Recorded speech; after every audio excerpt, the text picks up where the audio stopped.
Bom dia a todos. Hoje nós iremos continuar o nosso estudo bíblico sobre o Espírito Santo de Deus. O Espírito Santo ele é onipresente? Sim, o Espírito Santo é onipresente. Ele está presente em todos os lugares. Geralmente, quando estou longe, em qualquer lugar, segundo aqui está falando o autor, viu gente, do livrinho que eu estou lendo. Geralmente, quando estou longe da minha família, durante as cruzadas, eu sinto que o Espírito Santo está comigo. Por todas as ramificações teológicas da onipresença, o que tem maior significado para mim, segundo o autor, a onipresença é que a pessoa mais maravilhosa e cheia de graça que existe está comigo, onde quer que eu vá, que é o Espírito Santo de Deus. Onde quer que eu vá, ele está lá. Amo o que o salmista escreveu. Eu também acho muito linda essa parte aqui do salmo. Para onde eu me ausentarei do teu espírito? Para onde fugirei da tua face? Se suba aos céus, lá estás. Se faça a minha cama no mais profundo abismo, lá estás também. Se tomo as asas da alvorada e me detenho nos confins dos mares, ainda lá me haverá de guiar na tua mão, a tua destra me sustentará. Salmo 139. O Espírito Santo é onisciente? Sim. A terceira pessoa da Trindade, tudo sabe que é o Pai, o Filho e o Espírito Santo, por isso que é uma Trindade. Um grande número de versículos deixam isso muito claro, gente. Por exemplo, Isaías perguntou: quem guiou o Espírito Santo do Senhor? Ou como seu conselheiro o ensinou? Como quem tomou ele conselho para que lhe desse compreensão? Quem o instruiu na vereda do juízo e lhe ensinou sabedoria e lhe mostrou o caminho do entendimento? Isaías 40. Paulo acrescenta: o Espírito a todas as coisas perscruta, viu gente? Até mesmo as profundezas de Deus. Porque qual dos homens sabe as coisas do homem, senão o seu próprio espírito que nele está? Assim também as coisas de Deus. Ninguém as conhece, senão o Espírito de Deus. Nós somos muito pequenininhos, gente, para saber todas as coisas sobre Deus e o Espírito Santo, né? Que se o conhecimento que o Espírito possui alcança as profundezas de Deus, então, da mesma maneira, tudo que é compreendido por ele. O Espírito de Deus não conhece apenas coisas de Deus, ele conhece tudo sobre você. Ele conhece você melhor do que você mesmo. As palavras do salmista sobre Deus se relacionam totalmente com o Espírito Santo. Senhor, tu me sondas. Todo mundo conhece aquela música bonita, né? Senhor, porque tu, né? O Espírito Santo, Senhor, tu me sondas, me conheces, sabe quando me assento, quando me levanto, de longe penetra os meus pensamentos, esquadrinhas o meu andar e o meu deitar, conhece todos os meus caminhos.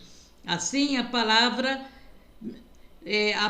me não chegou à língua, e tu, Senhor, já a conheces toda, tu me cercas por trás e por diante. Salmo 139. Antes de você abrir a boca, o Espírito Santo já sabe até o que você vai falar. Ele já te conhecia mesmo antes de você nascer. O Espírito Santo coloca este conhecimento à disposição dos seus servos através da palavra do conhecimento. É uma percepção da condição de vida de uma pessoa. O Espírito Santo, gente, você não vai adquirir ele numa faculdade, numa escola. É só Deus que pode te dar. Né? Ninguém mais, só Deus. O Espírito Santo é onipotente também. A onipotência do Espírito é demonstrada de forma conclusiva através de 3 atos poderosos. E quais são esses atos? Criação, trazer o universo do nada. Animação, dar vida ao que está sem vida. Ressurreição, trazer vida da morte. O Espírito Santo envolveu-se ativamente na criação do universo. Ele pairava sobre as águas. Gênesis 1:2, né?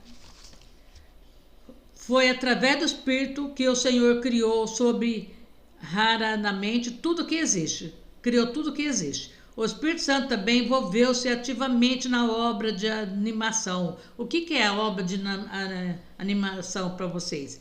O Espírito Santo, Deus vida, né? O Espírito Santo de Deus me fez o sopro de Todo-Poderoso. Ele me dá vida. Chegamos ao ponto máximo com o poder do Espírito Santo, na ressurreição do Senhor Jesus. Porque a Bíblia diz, pois também Cristo morreu uma única vez pelos pecados, os justos pelos injustos, para conduzir-vos a Deus, morto sim, na carne, mas vivificadamente vivo no Espírito. Com todo o poder que nós humanos possuímos através da nossa habilidade e ciência, nenhum humano conseguiu ainda trazer os mortos de volta à vida. E jamais vai conseguir. Mas o Espírito Santo conseguiu. E o Espírito Santo ainda conseguirá.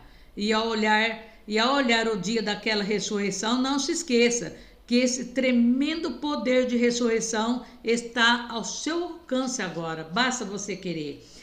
Também oro para que sejam iluminados os olhos do vosso coração, para saberdes qual a esperança do seu chamamento, qual a riqueza da glória da sua herança nos santos, e qual a suprema grandeza do seu poder, para com o que cremos, segundo a eficácia da força do seu poder, o qual exerceu ele em Cristo, ressuscitando-o dentre os mortos, fazendo sentar à sua direita nos lugares celestiais, acima de todo principado e potestade e poder e domínio e de todo nome que se possa referir, não só no presente século, mas também no vindouro dos séculos, e por todas as coisas debaixo de seus pés, e para ser o cabeça sobre todas as coisas, o deu à igreja, o qual é o seu corpo, a plenitude daquilo que tudo enche em todas as coisas. Agora nós vamos deixar esse estudo para depois. Nós vamos agora ver quais esses dons que a gente está falando até agora, né? Que você ainda não sabe, não conhece. Então vamos lá. A fé. A fé é que Paulo fala como dom. Não é a fé que vem pelo ouvir a palavra de Deus, pela qual se é alvo e se recebe o Espírito Santo. É uma fé, gente, especial, né? Concedida pelo Espírito Santo. Você não compra, você ganha apenas só de Deus essa fé, que é, né? Que é o batismo com o Espírito Santo. E alguns em certas ocasiões para fazer alguma coisa em particular. Por exemplo, Jesus, mediante esse dom, matou a fome a milhares de pessoas, por bem 2 vezes com poucos pães e poucos peixes. Está em Mateus 14, isso aqui, viu? Marcos, João, Mateus, e caminhou sobre as águas do mar da Galileia. Você já viu algum ser humano fazer isso? Não, né, gente? Os dons de curar são dons que capacitam aqueles que os recebe de curar os doentes, o dom de cura, tá, gente? Tem que ser dom de cura. Como no caso de Jesus, o poder do Senhor estava com ele para fazer curas. Lucas 5,17. Jesus deu o poder de curar os enfermos aos seus 12 discípulos, conforme está escrito. E os 12 discípulos, Deus preparou cada um, né, para fazer o seu ministério.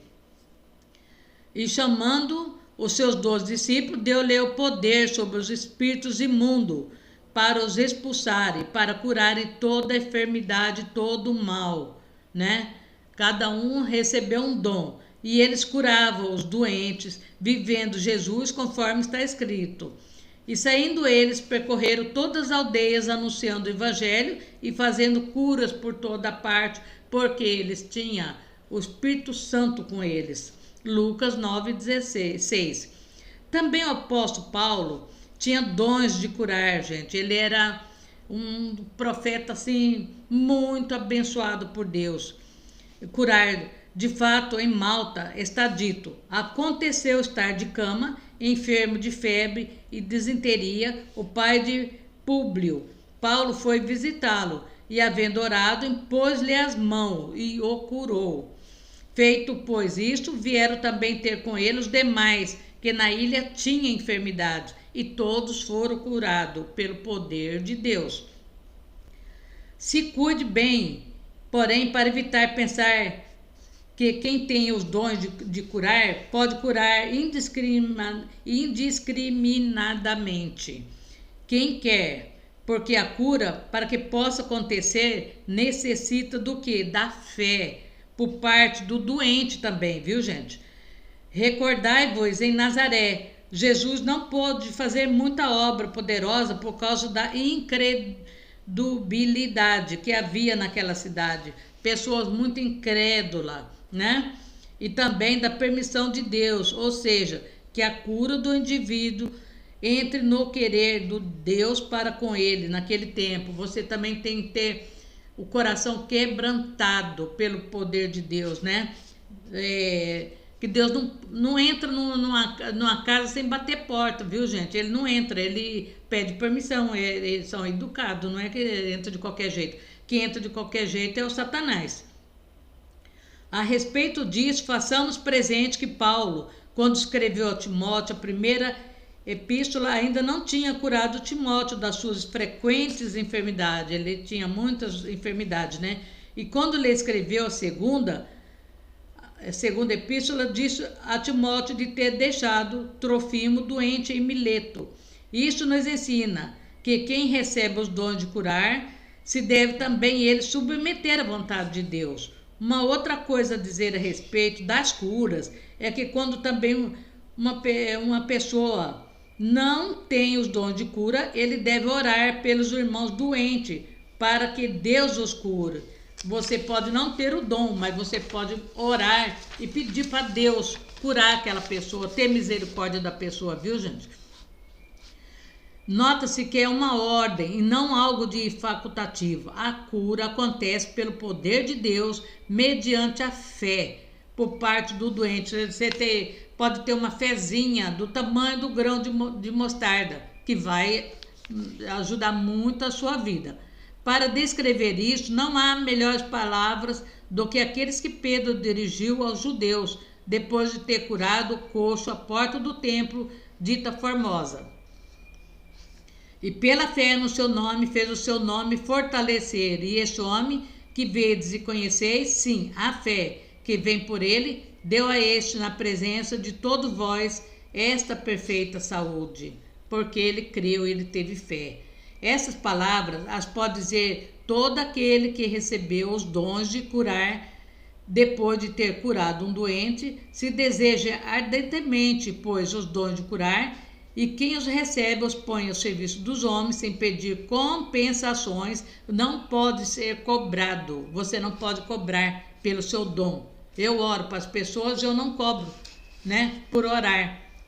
Deus me deu o dom e eu tenho que usar, né? Nenhum gênero e mantendo-se humilde e puro. Não sair por aí, né? Falando para todo mundo dos seus dons. Qual o nome do nosso grande Deus seja que o nome de nosso grande Deus seja glorificado através das curas feitas em nome de Cristo e as obras do diabo destruídas. Quem fez não foi a pessoa, foi Deus. Você foi apenas um canal usado para fazer. Quem se reconheça ainda hoje que no meio da igreja há um Deus que cura toda doença, que pode fazer e faz o que nenhum médico pode fazer. A ele seja a glória em Cristo. Gente, para curar um doente numa igreja, ou seja, onde for, não precisa de gritar, de sapatear, nada disso. Basta falar, sai a doença, falar com fé, que vai ser curado. Não precisa aquela gritaria toda, gente. Deus não é surdo. Operação de milagres ou maravilhas. O que é operação de milagres e maravilha? Alguém já viu dentro da igreja? Já viu em algum lugar? Eu acho que é muito difícil, né? Como se pode bem ver este dom? É distinto. É um dom raro, viu, gente? Dos dons de curar. Porque enquanto os dons de curar dizem respeito a curas de um mal, o dom de poder de operar milagres de respeito à operação de sinais e prodígios vários, aquilo que você vê na hora acontecer, aquilo que se deve ter presente, e que esse é um dom, é um poder de fazer determinadas coisas por ordem de Deus. Para explicar esse dom com as Escrituras, citarei os exemplos de Moisés e o das duas testemunhas que devem aparecer antes da vinda de Cristo. De Moisés é dito que quando Deus lhe apareceu na chama de uma sarça ardente, lhe ordenou de descer ao Egito para libertar o seu povo da mão de Faraó. Deus lhe deu poder para fazer sinais e prodígios diante de Faraó. Muita gente acha que todas essas histórias dos prodígios de Faraó é tudo invenção, viu, gente? Quem não acredita numa fé verdadeira acha que a ciência explica, mas não explica, tá, gente? É coisa de Deus, é inexplicável, viu? Nós vamos parar aqui hoje e continuaremos na próxima, porque é um tema muito longo e eu adoro falar do Espírito Santo, né? Nada como você levantar cedo e falar: bom dia, Espírito Santo, o que nós vamos fazer hoje? Faça todo dia isso, tá, gente? Nós iremos ler a nossa oração, que é Salmo 53. Diz o tolo em seu coração: Deus não existe. Corrompe-se e comete injustiça detestáveis. Não há ninguém que faça o bem. Deus olha lá do céu para os filhos dos homens, para ver se há alguém que tenha entendimento, alguém que busca a Deus, que ore, né? Todos se desviaram, igualmente se corromperam, pensam apenas nele, pensam apenas no poder. Não há ninguém que faça o bem, não há nem um sequer. Será que os malfeitores não aprenderam? Eles devoram o meu povo como quem come pão e não clamam a Deus. Olhem, são tomados de pavor quando não existe motivo algum para temer, pois foi Deus quem espalhou os ossos dos que atacaram você. Você os humilhou, porque Deus os rejeitou. De Sião viesse a salvação para Israel. Quando Deus restaurar o seu povo, Jacó exaltará Israel. Então, nós temos que ver, né, que os justos verão isso e temerão, né? Mas aqueles que debocham das coisas de Deus vai sentir na pele, viu, gente? Então nós vamos fazer uma breve oração. Senhor Deus, agradecemos por esse lindo ensinamento sobre o Espírito Santo de Deus, Senhor. Eu creio que tem muita gente que está orando comigo nesse momento, que gostaria de receber um dos dons do Espírito Santo, da qual nós iremos falar ainda quais são eles, Senhor. Que o Senhor abençoe essa semana, abençoe a casa de cada um que está nesse momento orando comigo, abençoe o serviço de cada um, Senhor. Restaura a saúde, restaura a vida financeira, Senhor. Vai abençoando, meu Pai, as empregadas domésticas que muitas vezes largam seus filhos sozinhos, não tem nem quem olha por eles, Senhor. Envia o Espírito Santo de Deus para guiar essas crianças, Senhor. Proteja, Senhor amado, proteja o nosso país, proteja a nossa nação, Senhor. Abençoe os três poderes, Senhor. Quebra, Senhor amado, a cabeça da serpente, Senhor.